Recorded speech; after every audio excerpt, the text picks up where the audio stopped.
Hey there, I'm Paulina Cameron, CEO of the Forum for Women Entrepreneurs. We educate, mentor, energize, and connect women entrepreneurs across Canada to be wildly successful, promoting strong economies and thriving communities. To learn more about our programs, visit us at fwe.ca. I am also thrilled to be your host for FWE's podcast, The Go-To, for entrepreneurs in the know, powered by Scotiabank.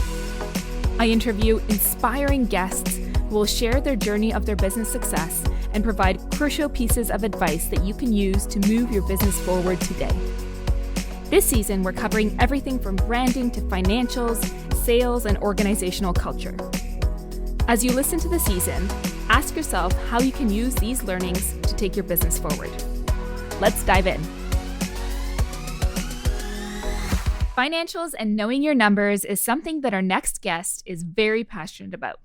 She provides audit, tax, and advisory services to entrepreneurs in a variety of industries, such as retail, real estate, and technology companies, and a variety of nonprofit organizations. She understands firsthand what entrepreneurs face day to day, as she played an integral role in launching, operating, and eventually selling a family business.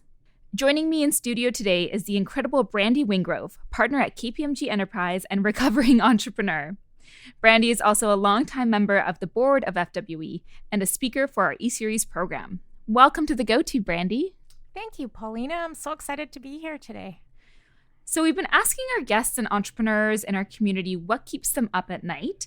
And basically the answer unanimously is some version of financials or money. Mm-hmm. Your practice allows you to work with entrepreneurs every day. And as an entrepreneur, you've certainly experienced it. Do you hear the same sentiment?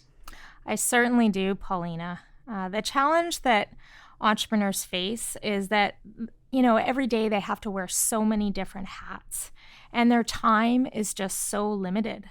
So when you have limited time, you're more apt to do the tasks that are either more urgent or more suited to your skill set. Mm-hmm. So let's be honest, we all procrastinate the things that we are less comfortable in doing. Mm-hmm. So I think it is the term financials that really intimidates entrepreneurs. But I think if you start to ask for some help and better understand what that really means and what you should be looking at, I think it might be a lot less daunting and probably more valuable to the entrepreneur as well. So you run your own business, so you have a unique perspective of really understanding the clients that are living their life as the entrepreneur and the ups and downs of that, with so many moving pieces and priorities. What are the key tools and resources that you've used in the past yourself or that you recommend to clients so that they can know their numbers and become more comfortable, not just knowing what the information is, but really getting the insights and understanding what they're looking at? Yeah, no, that's a really good question, Paulina. I think one thing, there's a few different points that I want to make here. I think the first thing is never just look at your financial statements at a point in time. Because although that will give you like a report card in your business at a particular time, it's very important to compare either the same periods, either quarter to quarter or 6 months to 6 months. Annually can be a little long, so you definitely want to be looking at things a little more regularly. And you want to be able to compare how you did period to period to be able to identify trends. Some of them can be very positive decisions that you've made in businesses, for example, where you've increased pricing on your product and you're going to see your gross margin growing up period over period over period.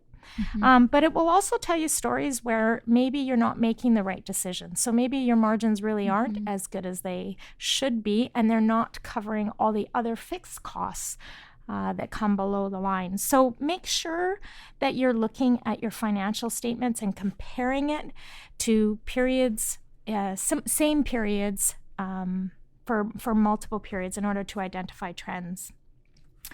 Another tip I would say is to always prepare budgets and forecasts.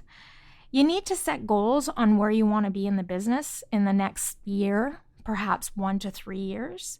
And with a budget or a forecast in place, you can measure how you're doing against that budget. And if you aren't making budget and you are monitoring this, then you're better able to determine how to correct your course.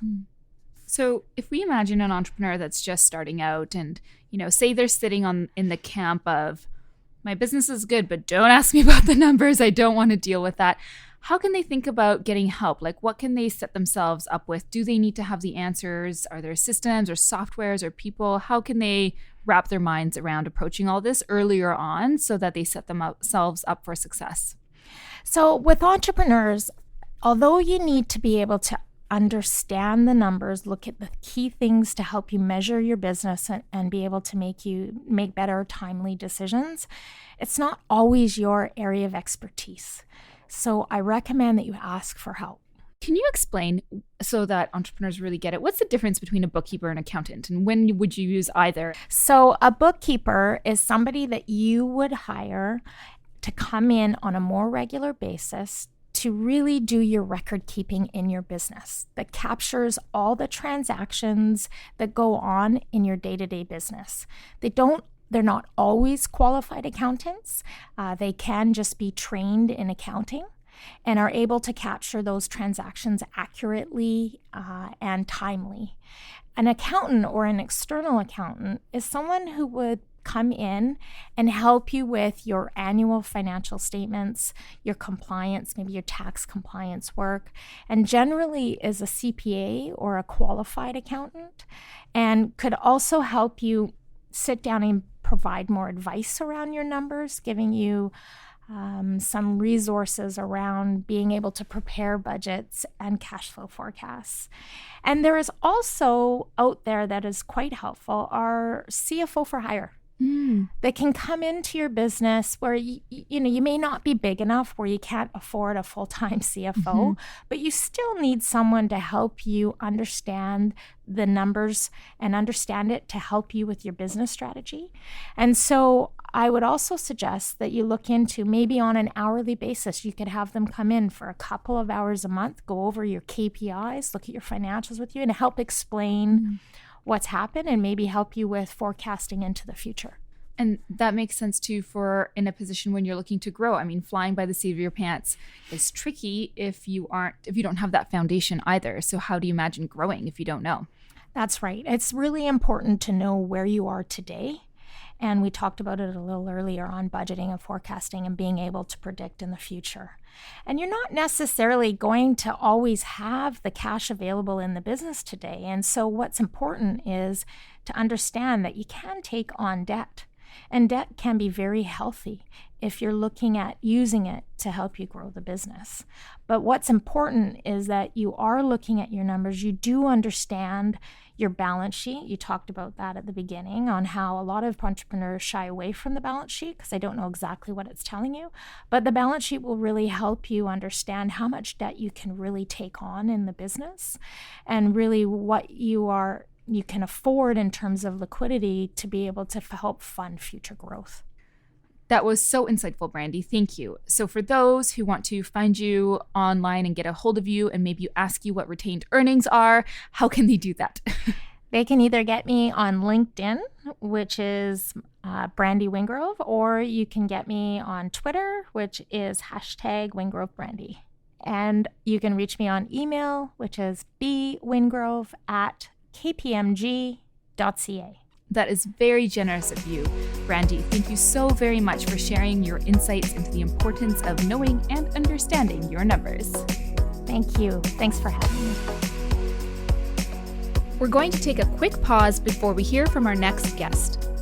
The go-to for entrepreneurs in the know is the outcome of a collaboration between FWE and the Scotiabank Women Initiative. Let's take a moment to hear from our generous sponsor. Hello, I'm Alita Pellegrino, Vice President of Credit Adjudication at Scotiabank. I'm also on the advisory board for the Scotiabank Women Initiative, which has a mandate to help close the funding gap for women-led businesses. As business owners, you are all masters at your trade, and understanding your finances is a critical factor to long-term success. When considering a loan application, Scotiabank needs to understand your cash flow and financial position to determine if you have the ability to repay the new debt request, along with your existing debt obligations. First, what's the purpose of the request? For a term loan for equipment or other assets, that's straightforward. But if it's for a line of credit to support working capital, we assess the level of receivables and inventory relative to the size of the request. A good rule for line of credit size is equal to 2 to 3 months sales, depending on the length of your sales cycle. We also consider inventory and ability to use inventory to support the line of credit. For cash flow and debt repayment from your balance sheet, are your short-term liabilities lower than your short-term assets? How much long-term debt exists? And what about your income statement? Does it show a profit? What is your debt service capacity? And were there any extraordinary expenses this year that need to be explained? My last bit of advice, leverage your suppliers as a source of cash flow and stretch payments up to 60 days. And at the same time, collect your receivables as quickly as possible. Also, ask your accountant to produce a statement of cash flows along with the financial statement and get counsel throughout the year. And lastly, confide in your banker and talk about your business plan. For more info on our program, go to scotiabankwomeninitiative.com. Wishing you much success. Thanks for having me on the podcast, Paulina. Thank you so much for all of your support. To learn more, please visit scotiabankwomeninitiative.com. Let's get back into the studio. Joining me by phone from Toronto today is Karine Chambers-Saini, co-founder of Diva Cup, a menstrual cup company that removes the need for tampons and pads, preventing tons of waste from ending up in the landfill. Karine, you and your co-founder, your mother Francine, founded Diva Cup in 2003 in the very same way that so many other businesses have been founded, in the basement. Fast forward to 2019, and Diva Cup earns well over $30 million annually. Diva International, your parent company, has been listed on the top 500 list of fastest growing Canadian businesses, and you've created over 300 jobs. You've also recently been named a finalist for the RBC Women Entrepreneurs Trailblazer Award. Congratulations and welcome to The Go-To, Karine. Thank you so much. So, Karine, you've had such a phenomenal business trajectory in creating a whole new industry and product.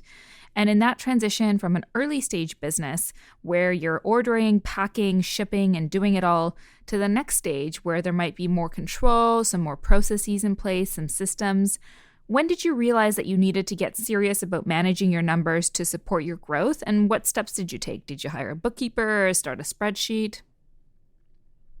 So pretty early on, we used to do everything ourselves, and my mom, Francine, was in charge of the accounting, and we actually used an old school kind of black ledger book to manage all the inventory and numbers. And it probably took, I would say, once we hit about 2-3 million, that we started realizing, okay, we need some more processes. And then by that point, we brought in a bookkeeper.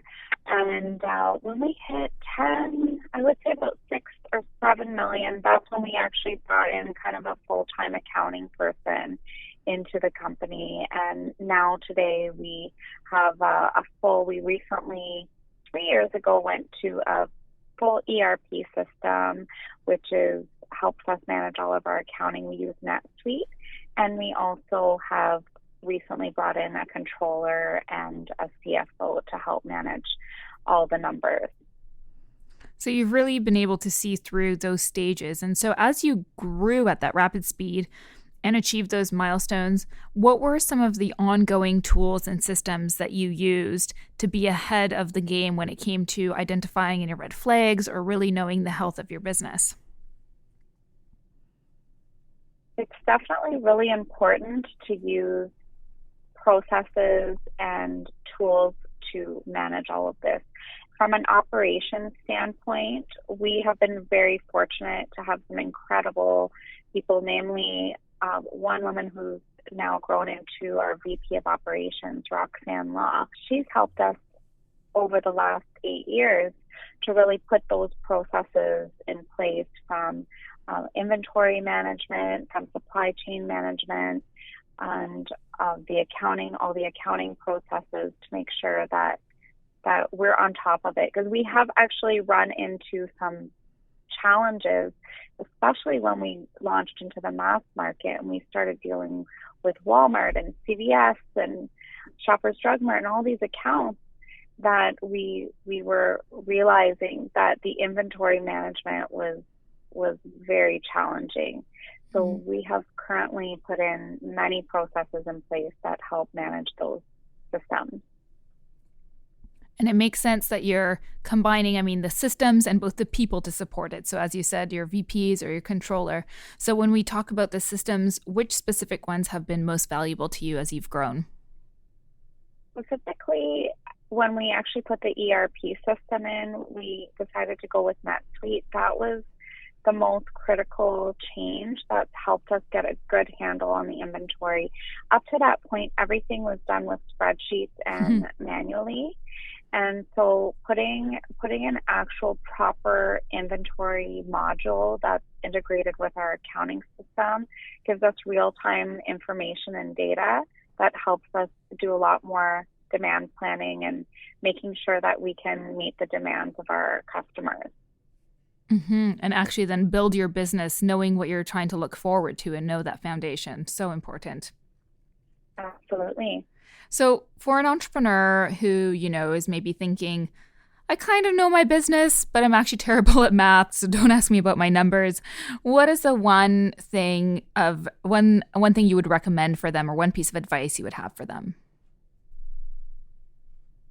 I think we all have our strengths, and I'm not a strong math person. I'm more on the creative side, and marketing just gets me super excited, and numbers don't get me super excited. But the numbers are so important to your business, and I think just sitting with someone that can really explain it in plain language, and it's important to have those basic understanding how to read your balance sheets and income statements and the key kind of ratios and things that you need to look for as a leader and a manager to make sure that your business is healthy, and frequently as well. We review everything, weekly, bi-weekly, and monthly at different levels. And I think that's really important to just have that quick handle. You don't need to know how to do everything, but make sure you know where the health is of your business in the numbers. That's exactly true. And our previous guest, Brandy, really spoke to that too, of kind of reviewing things on a regular basis with the right support. And you're so right. So many entrepreneurs will sometimes think that they need to have all of the answers or do it all on their own, but it's truly about understanding your strengths and then surrounding yourself with the people and the tools that you need to supplement that. Absolutely. We have definitely done that. And without our team and without putting those people and processes in place, we would definitely not be where we are today. And where you are today is so inspiring, Karine. You've created a whole new product and a market. It's quite incredible. So for those who want to continue to be inspired and learn more about the work that you do, where can they find you online? Well, you can find our company website at divacup.com, and you can find us on social, on Facebook and Instagram at @divacup. And you can also find my personal Instagram account at karine.chambers.cleany or on LinkedIn as well. Incredible. Thank you so much, Karine, for sharing your story, lessons, and energy with us. Thank you so much for having me. Well, that's a wrap. A big thank you to Brandy and Karine for joining us today. We would also like to thank everyone who has helped make the Go-To a reality. From the incredible team at FWE who worked on all of the logistics, to Self-Hired, our amazing production team, to Hummingbird Translations who are translating our podcast so you can also listen in French, and of course to Scotiabank Women Initiative, our generous sponsor for this FWE podcast. You can learn more at their website at scotiabankwomeninitiative.com. If you've enjoyed today's episode, please subscribe to listen to the rest of Season 1. You can find all of the resources our guests mentioned on our website at fwe.ca. We know it takes a village to build a business, so share your learnings on Instagram at FWE Canada to help other entrepreneurs become wildly successful. See you next time.